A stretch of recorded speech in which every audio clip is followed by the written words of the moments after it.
की राजनीति और हिंसा हिंसा से नहीं मिटाई जा सकती है। लेकिन सवाल ये उठता है कि बहुत सारे सवाल हैं। मुलायम सिंह यादव के हम शुक्रगुजार हैं कि उन्होंने ऐसे एक व्यक्तित्व को उठा करके निकाल के लाया जिसके खिलाफ समाज में इतनी ज्यादा नरेशन गढ़ा गया था और उसको एकदम विलेन की तरीके से पेश किया जाता था, लेकिन उन्होंने देश के सबसे बड़ी पंचायत में उसको पहुंचा दिया। उस पार्टी से आज की तारीख में एमएलसी हैं हमारे डॉक्टर राजपाल कश्यप जी उसी समुदाय से आते हैं, उसी वर्ग से आते हैं, उसी दर्शन से आते हैं। समाजवादी पार्टी आज की तारीख में भी सामाजिक न्याय के लिए जिस तरीके से संघर्ष कर रही है, उसका कहना है कि सामाजिक न्याय का काम बिल्कुल अधूरा है। और आज समाजवादी पार्टी पूरे देश भर में संविधान मान सम्मान स्थापना दिवस मना रही है। उसका कहना है कि हमारा संविधान तो लागू हो गया, लेकिन उसके बावजूद भी वो सामाजिक न्याय नहीं मिल पाया। वो आंदोलन, वो संघर्ष आज की तारीख तक जारी है, जिसका प्रतिनिधित्व कहीं न कहीं से फूलन देवी करती हैं। तो ये राजपाल कश्यप जी, आपका बहुत बहुत स्वागत है और हम चाहेंगे कि आप अपनी टिप्पणी दें इस पर।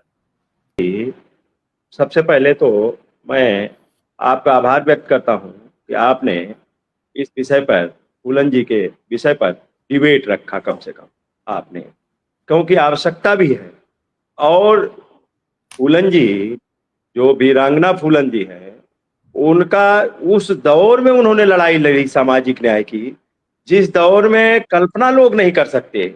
और आज तो कितनी बेटियां मैं देखता हूं, कितनी बेटियां या तो आत्महत्या कर लेती हैं या मुख्यमंत्री तक गुहार लगाने जाती हैं। कितनी बेटियां मैंने देखा मुख्यमंत्री आवास के बाहर आत्महत्या कर ली।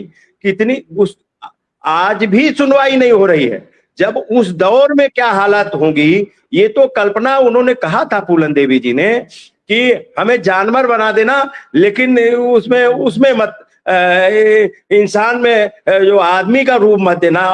तो ये कितना उन्होंने उस समय उत्पीड़न झेला होगा, कितना उस समय उन्होंने लड़ाई लड़ी होगी, और किस तरीके से कल्पना हम लोग करते हैं कि किस तरीके से उन्होंने जंगलों में रह के और किस तरीके से अन्याय का बदला लेने का काम किया।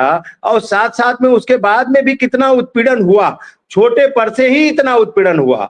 और उसके बाद में मैं नेताजी को धन्यवाद देना चाहता हूं, माननीय मुलायम सिंह यादव जी को।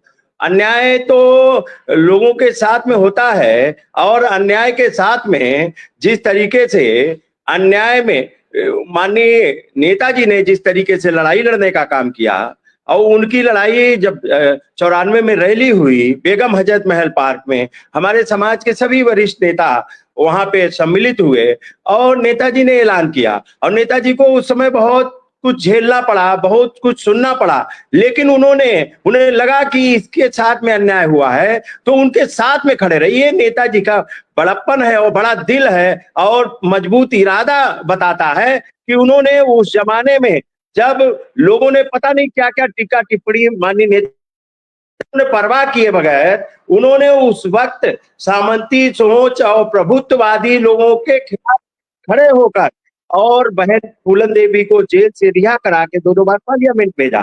और उसके बाद में बताइए, पार्लियामेंट से निकल के घर आती है दिल्ली में, जहां परिंदा पर नहीं मार सकता, और उनकी निर्मम हत्या कर दी गई। और बीजेपी की हुकूमत थी दिल्ली में भी, उत्तर प्रदेश में भी बीजेपी। और ये दर्शाता है कि उन्होंने तो, जबकि वर्तमान में सांसद थी, राजकीय सम्मान तक नहीं दिया। ये बीजेपी क्या महिला सम्मान की बात करती है? महिला सम्मान इनका कहीं दूर दूर।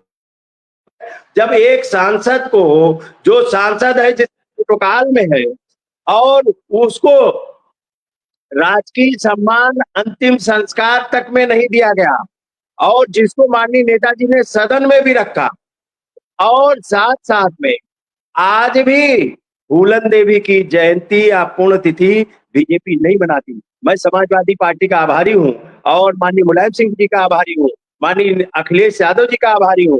उन्होंने पूरे प्रदेश और देश में पार्टी के प्रत्येक कार्यकर्ता नेताओं को निर्देश दिया और सभी लोगों ने बड़े धूमधाम से कल ही मनाया है। और आज भी संविधान मान स्तंभ और आरक्षण दिवस के रूप में माननीय अखिलेश यादव जी ने निर्देशित किया था, उसी के तहत मैं भी शाहजहांपुर में आया हूं और बहुत बड़ा कार्यक्रम हुआ यहाँ शाहजहांपुर में।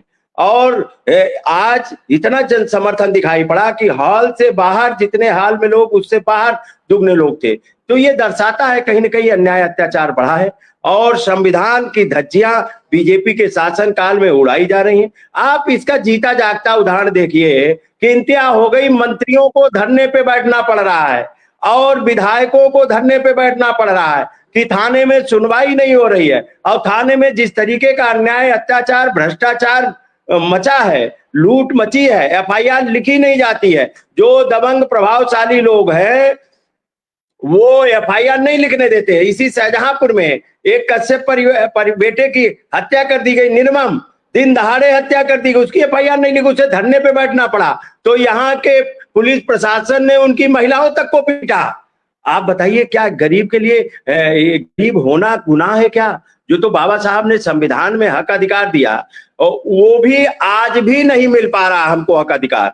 तो इसी की लड़ाई समाजवादी पार्टी लड़ रही है। और जो फूलन देवी जी ने जो अपना दुनिया और देश में एक मिसाल पेश करने का काम किया, हम लोगों को गर्व है कि हमारी वो कोई एक जात की महिला नहीं, पूरे समाज के लिए एक आईना है, महिलाओं के लिए प्रेरणा स्रोत है कि अन्याय के खिलाफ लड़ना सीखे।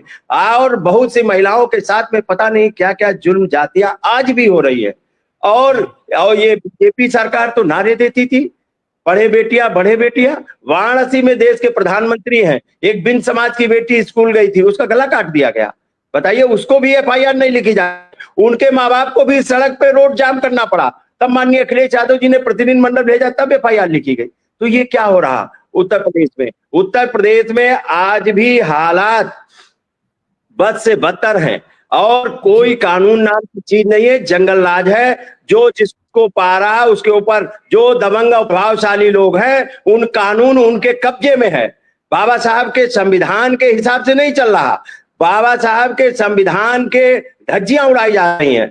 तो इसलिए आज संविधान मान स्तंभ दिवस के रूप में जो मनाया गया है कि संविधान की रक्षा के लिए, आरक्षण की रक्षा के लिए, और बीजेपी सरकार जब से आई है तब से संविधान भी खतरे में है, आरक्षण भी खतरे में है, इंसानियत भी खतरे में है, भाईचारा भी खतरे में है और लोकतंत्र भी खतरे में है। क्योंकि लोकतंत्र के लिए ये जो वोट कटवाने के लिए जो नई नई व्यवस्थाएं ले आ रहे हैं, इनके जमाने में लोकतंत्र भी खतरे में है और ये गुलामी की तरफ धीमे धीमे ले जा रहे हैं। और प्राइमरी एजुकेशन बंद करके, जिससे गांव गरीब के लोग अशिक्षित हो जाएं, लाचार हो जाएं, गरीब हो जाएं। हम लोग प्राइमरी से पढ़ के आए, प्राइमरी पाठशाला से, टाट पट्टी वाले विद्यालय से पढ़ के आए।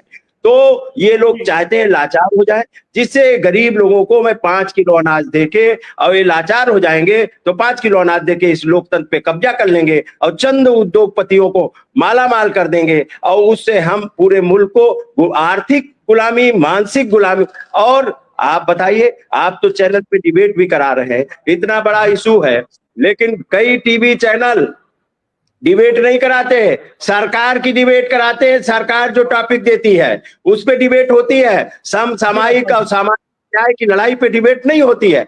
आज सामाजिक न्याय, और जो माननीय अखिलेश यादव जी ने कहा है हमारी सरकार बनेगी तो हम सामाजिक न्याय राज की स्थापना करेंगे, और इन्हीं सब चीजों की आवश्यकता है। मैं आपका धन्यवाद देना चाहता हूं और कि आपने डिबेट, और बहन फूलन देवी को जितना याद किया जाए उतना कम है, और वो हमारी प्रेरणा स्रोत है, महिलाओं के लिए प्रेरणा स्रोत है और सामाजिक न्याय की पुरोधा है। जी जी, हम आपके पास आते हैं।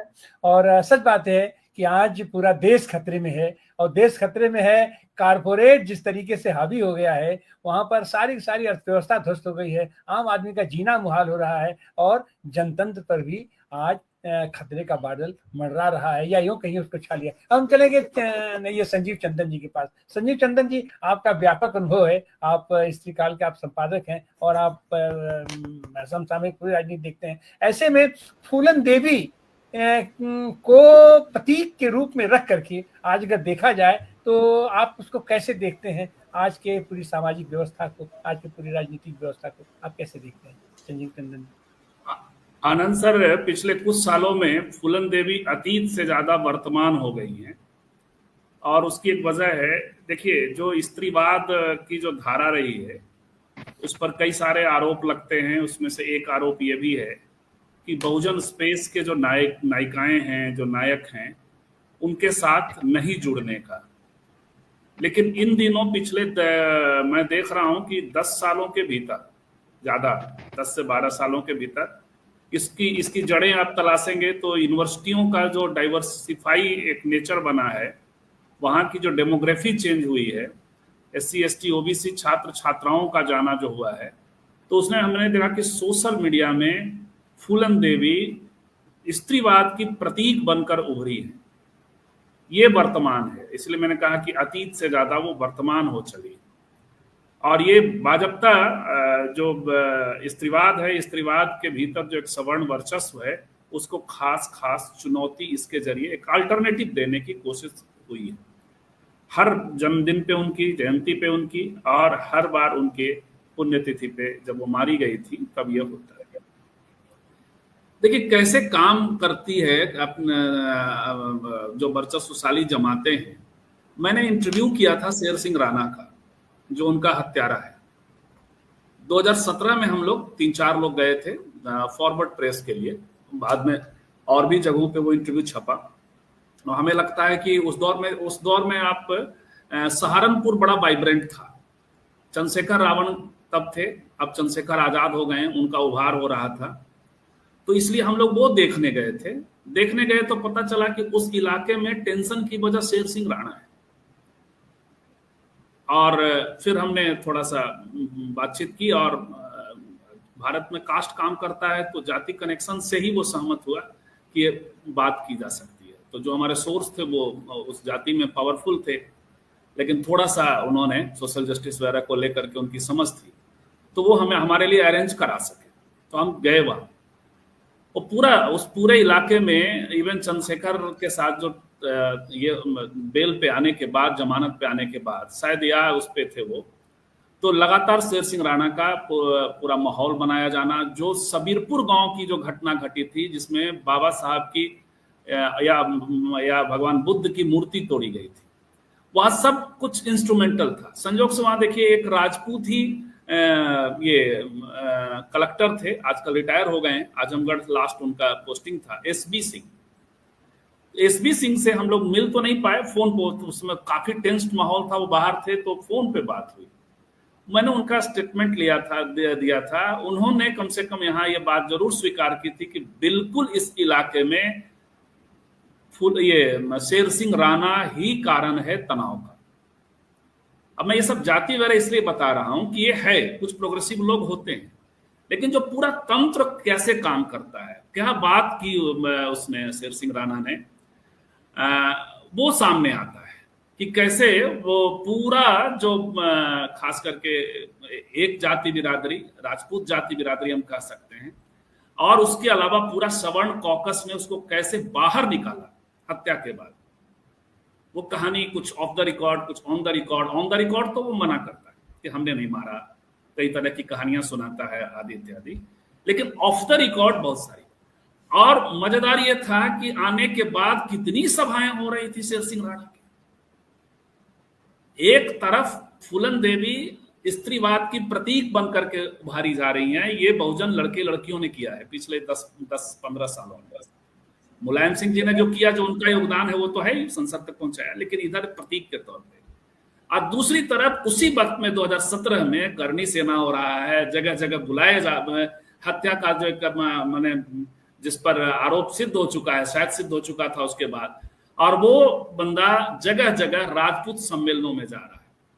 तो ये है, तो हम भारतीय समाज में एक ऐसे कंट्रास्ट में जीते हैं, जहां बीपी सिंह हैं, जहां अर्जुन सिंह हैं, जहां शेर सिंह राणा है। ये है बीपी सिंह वाला भी कहानी, अब सब उसमें उतना दूर नहीं जाएंगे। तो फूलन देवी का एक बड़ा महत्व है इस लिहाज से कि वो जो जी प्रतिशोध नहीं, प्रतिरोध की प्रतीक है।